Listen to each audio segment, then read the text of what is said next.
Hi everyone, Sean here and welcome to another episode of Lines in Sand. Today I want to talk about the subterranean chamber of the Great Pyramid, which lies underneath the pyramid superstructure carved deep within the bedrock below. This chamber is easily one of the most mysterious elements of the Great Pyramid for me, with its deep pit and strange rock formations, not to mention the unfinished tunnel leading away to the south and the general creepiness of this chamber. There are no other parts of the Great Pyramid that are quite as unsettling to look at than the subterranean chamber. Although those old Edgar Brothers photos of the Grand Gallery are probably a close second, today I want to look at some potential use cases for this subterranean chamber. On top of that, and more importantly, I want to look at the evidence for whether the chamber is contemporaneous with the construction of the Great Pyramid, or whether this unusual chamber came before or after the Great Pyramid of Giza. If this is content that interests you, please consider subscribing to the channel for more investigative videos of this nature. But for now, let's get stuck into what we know about the subterranean chamber. If we look at the diagrams of the Great Pyramid from the earlier explorers of antiquity, such as this one from Pyramidographia by John Greaves, from I believe 1646, you'll notice that the subterranean chamber is absent. This is because the way to the chamber became blocked at some point in even more ancient times, potentially by diggers of Al-Mamun's tunnel discarding debris down the descending passageway whilst attempting to breach the ascending passageway to the Grand Gallery. We don't really know for sure. It wasn't until Caviglia cleared the descending passageway in 1817 that access was restored to the subterranean chamber and the bottom end of the well shaft. This is interesting because way back, it seemed that the descending passage and the subterranean chamber at its end were the only parts of the pyramid that were accessible to outsiders. When, where, and how the Great Pyramid was initially and then incrementally breached was the subject of my first ever video that I uploaded to YouTube about a year ago now. The mystery is, of course, still unanswered. But it was from this point onward, 1817 that is, that, dare I say, modern exploration and attempts at understanding the subterranean chamber began. So what is the reported purpose of the subterranean chamber? There's a pit in the floor, strange grooves cut out of walls of rock, and a horizontal tunnel exiting the chamber to the south that stops at a dead end. The simplest answer to all of these features is that the chamber was simply unfinished, although that reason doesn't really give a satisfying explanation for why there's a gaping pit in the middle of the room. Was this chamber really intended as the original resting place for Pharaoh Khufu before the decision was made to bury him higher in the pyramid? Even in alternative theories about the pyramid's construction, such as the internal ramp theory by Jean-Pierre Houdin and Bob Bjerre, something that is still somewhat frowned upon by more mainstream Egyptologists, in the alternative construction timeline proposed by that theory, Bjerre still writes of the subterranean chamber as the original intended burial place for Khufu, before the Queen's Chamber and finally the King's Chamber overtook that role as construction progressed. There are also, of course, more fantastical, or shall I say fringe, interpretations for the existence of the subterranean chamber. I have read it described as a water pump, or more recently in my deep dive on the Giza power plant theory, we saw it proposed as a means of harnessing energy from the earth.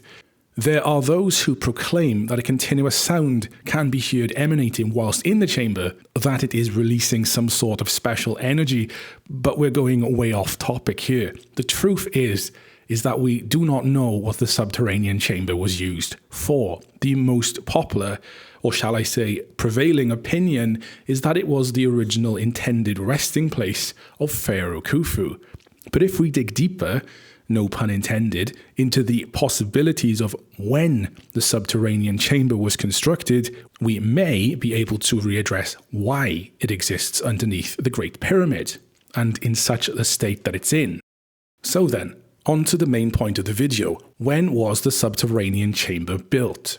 There are multiple propositions that we need to address here. I'll try to go through them chronologically, at least to attempt to have some semblance of order in the list of possibilities.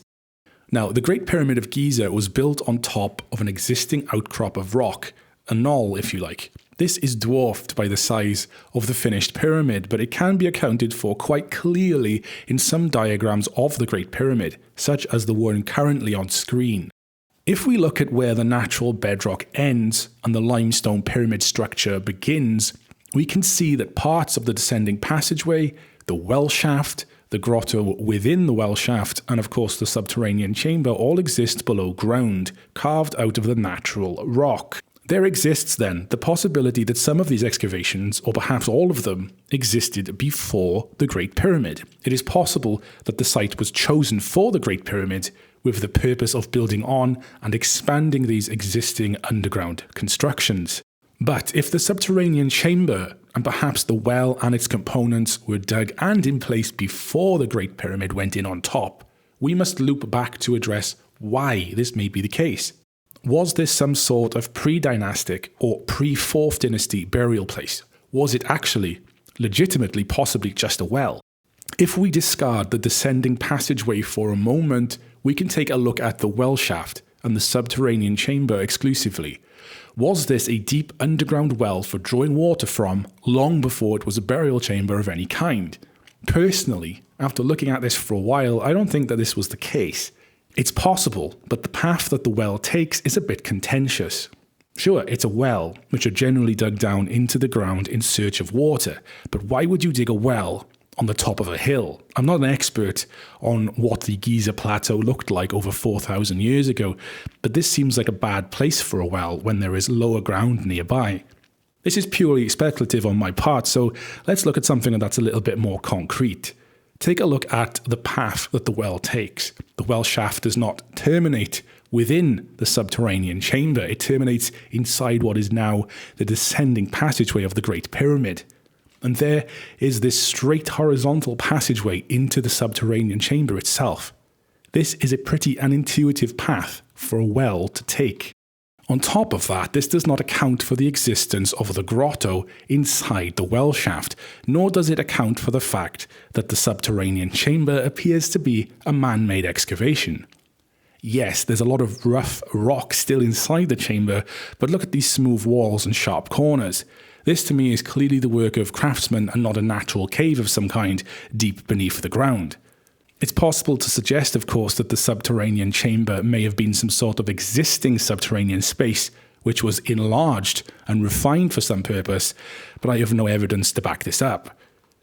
The other pre-pyramid scenario that I considered was that the well shaft was not an original feature. So let's just isolate the subterranean chamber and the descending passageway and remove the well shaft from the picture for now. As we can see, a large portion of the descending passageway is carved from the bedrock. Therefore, we can propose that this passageway and the chamber at its end were a pre-existing excavation that came before the Great Pyramid of Giza. But could this ever have been used as a burial chamber before it was absorbed into the pyramid of Pharaoh Khufu? It is, after all, as they claim, an unfinished chamber. An interesting proposition for the functional design of the subterranean chamber comes from the accounts of Herodotus, who was regaled with the tale that King Cheops was buried on an island in a water-filled chamber deep underground.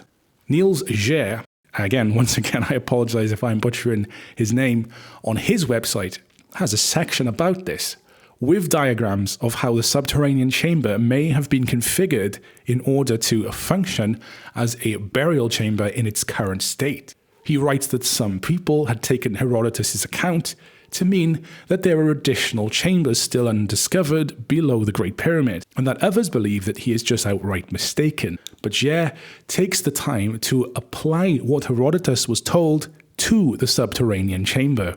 I will quote him directly here. The island.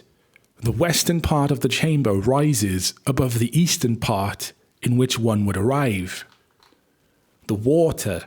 I think it was the Egyptologist Perring who had the pit cleaned to a depth below the Nile surface. Its height during ancient times, annual rise. He concluded that it must have been a well, since any chamber lower than this would regularly be filled with water.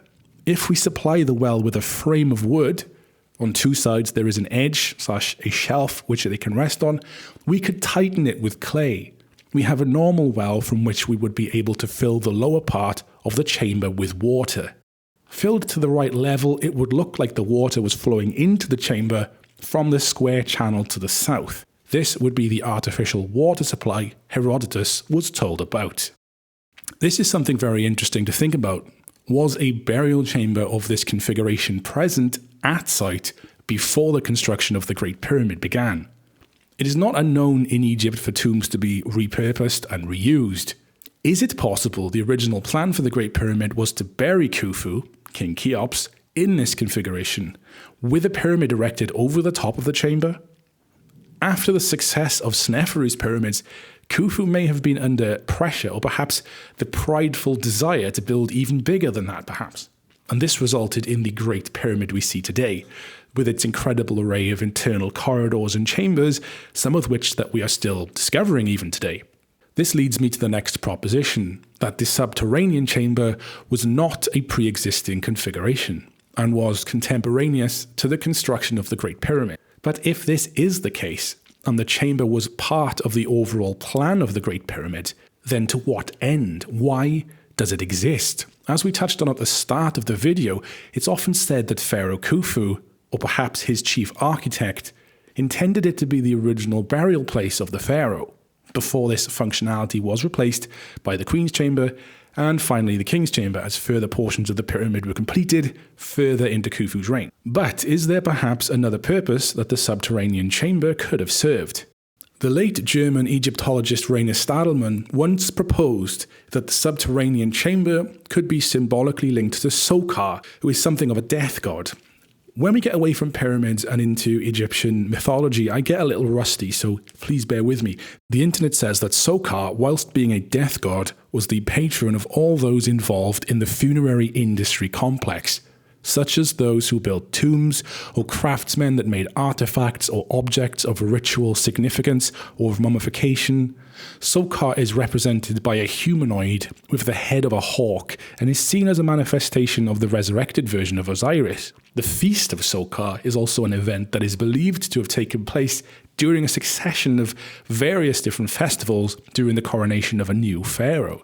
Stadelmann believed that the subterranean chamber may be a cavern dedicated to Sokar due to the possible proximity of previous Sokar worship having taken place on or near the site of Giza. To my knowledge, however, there has been no artifacts or other evidence found in the subterranean chamber that has indicated that it has some sort of ritualistic or symbolic link to the god Sokar. So whilst it may be difficult to prove Stadelmann's idea, there are other indicators that perhaps the subterranean chamber was not used as a burial chamber, at least by Pharaoh Khufu. It's definitely worth mentioning that Pharaoh Khufu's sarcophagus, assuming that the granite box found in the pyramid's king's chamber is in fact a sarcophagus belonging to the pharaoh, this does not fit into the horizontal corridor leading into the subterranean chamber. There is a very handy diagram from Keith Hamilton's Layman's Guide that shows you the dilemma here. The final thing to address in the timeline of construction possibilities is to consider that the subterranean chamber may have come after the rest of the pyramid. Now, it's impossible to say for how long the Great Pyramid remained sealed after its original construction, if it was ever sealed at all.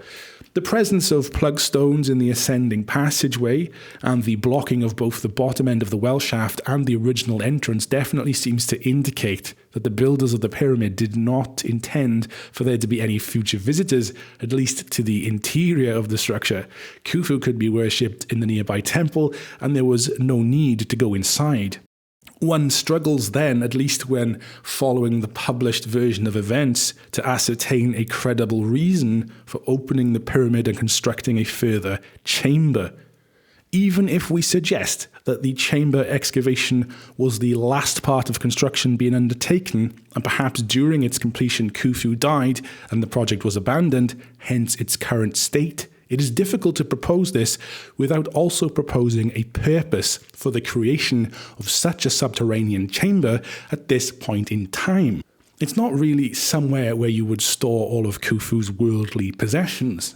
Again, there is zero trace of evidence for this, and it does not explain the pit nor the tunnel to the south.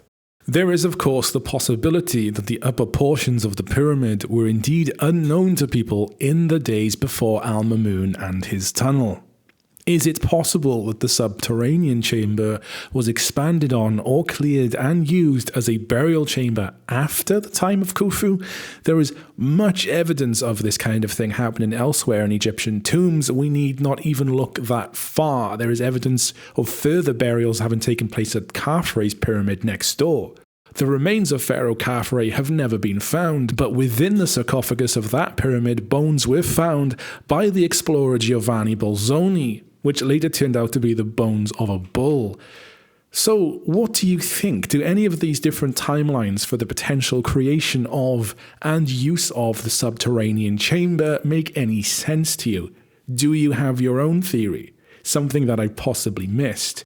As for me, my gut feeling is that the chamber is contemporaneous to the pyramid, as there is no real evidence to suggest otherwise, as we have explored, but the possibility that it existed before the pyramid really does call out to me. It's when we put the well shaft into the picture, and how much it looks like this was some sort of existing dig that was expanded, that's when things get more confusing. There's also something to how Niels Bjerre interprets the information that was told to Herodotus. This would make a compelling burial chamber, having the pharaoh seemingly floating on the astral waters which flooded the chamber floor. There are parallels here that can be drawn to the king's chamber higher into the pyramid, and the shaft system that some believe there have a similar symbolic function, that of the tunnels of the subterranean chamber in the Herodotus configuration at least. That's it for today. If you have enjoyed this content, please do not forget to like the video or even subscribe to the channel.